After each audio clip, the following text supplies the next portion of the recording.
David Yost released the script for episode 2 of his Mighty Morphin Power Rangers Quantum Continuum.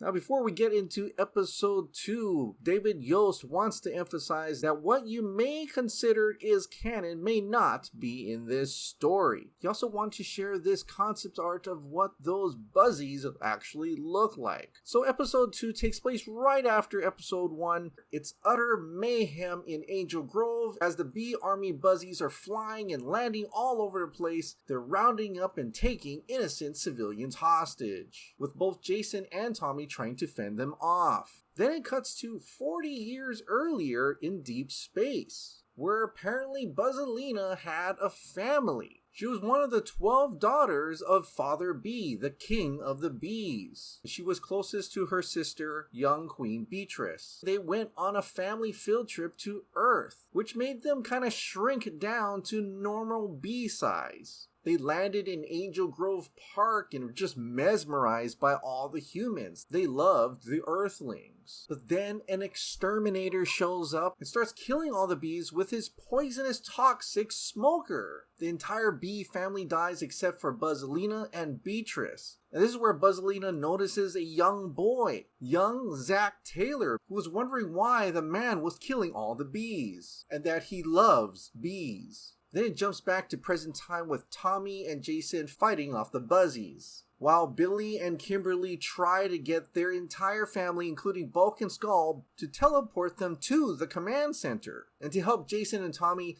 Zack shows up to fight off the Buzzies as well. Then later on, Kimberly also joins in on the action, as their kids, Mayor Skull and Sheriff Bulk, watched in awe. But the Buzzies were too strong, so Billy successfully teleports everyone to the command center, in which it was revealed to the kids and Bulk and Skull that these were the Power Rangers the entire time. Bulk and Skull seems to think back about all those times as they were trying to figure out who the Power Rangers were. Even the kids remarked that their parents always wear the same colors as their Power Ranger alter egos. Billy reveals to everyone the dangers that they face. He shows them footage of the inhabitants of planet Xenataria, where everyone becomes this zombie and drone-like. They are corralled around like livestock. The remaining inhabitants are placed into large ships and they're flown off the planet, which blows up in a fiery explosion. The Rangers and their family realize what they have to do to keep the Earth from sharing the same fate. Back in Buzzalina's lair, we are introduced to her henchman Buzzbee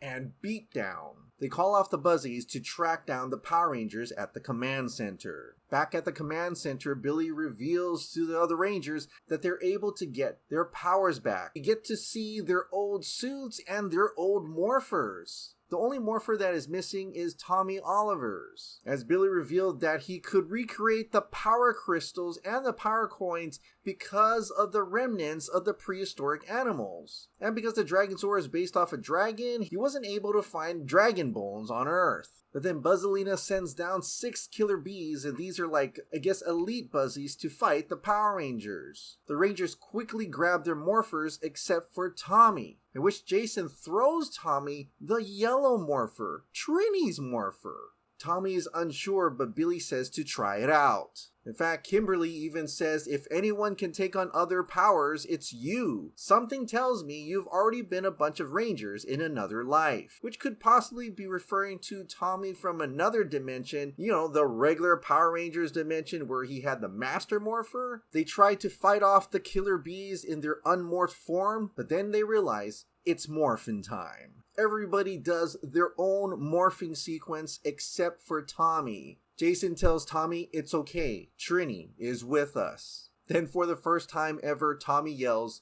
"Saber-toothed tiger." Tommy Oliver becomes the Yellow Ranger. Finally, Power Rangers again, they fight off the killer bees. The kids and Bulk and Skull in the command center reroute their power so that they can combine their weapons into the Power Blaster. And they successfully blow back the killer bees. But it's not over yet, as the monstrous Beatdown shows up and grows into this giant kaiju monster, in which the Power Rangers in classic fashion call to their Zords and they form the Megazord.